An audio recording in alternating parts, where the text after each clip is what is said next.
In terms of the emerging trends, what we're seeing in the corporate space, particularly corporate capital markets, is that corporates are looking more creatively at what products and structures they execute. So going through the pandemic, there's been a need for corporate companies to raise cash and strengthen their balance sheet. So a lot of what we do is we support clients in sale and leaseback transactions, and we've managed those transactions over the last 24 months. So ultimately, the sale and leaseback is where the corporate sells assets that they own, and what they do is they take a lease back for a duration of time that suits their business needs. So that helps them raise cash and improve their balance sheets. Now, because of the accounting treatment of those structures and how they're treated on balance sheet, clients are now more interested in debt structures, which we're doing a lot of work on right now. So things like credit tenant leases or asset leasing structures are at least coming onto the agenda, and they're at least being discussed and explored.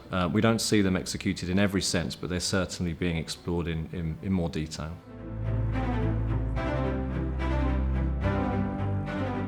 Well, the way Colliers is partnering with its clients to address the challenges is by providing them advice, strategic advice around the various options and products available to them. But all of this is really driven by their financial and operational objectives.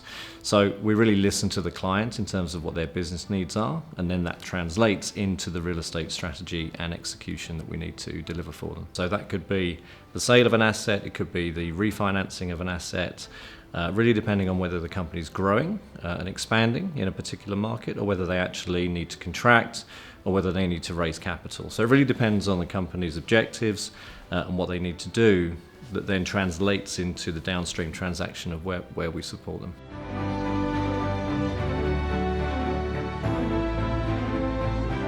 In terms of responding to the need of the occupier, what they need to do is to listen to the occupier, and I think treat them as people.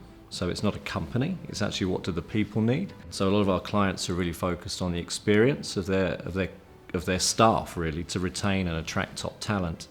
And a lot of what we do as real estate projects are secondary to the staff needs and the human needs. So focusing on the human needs of their staff keeps talent, it also attracts new talent, and then out of that will come real estate projects. But really, real estate projects are a downstream function of what their people need.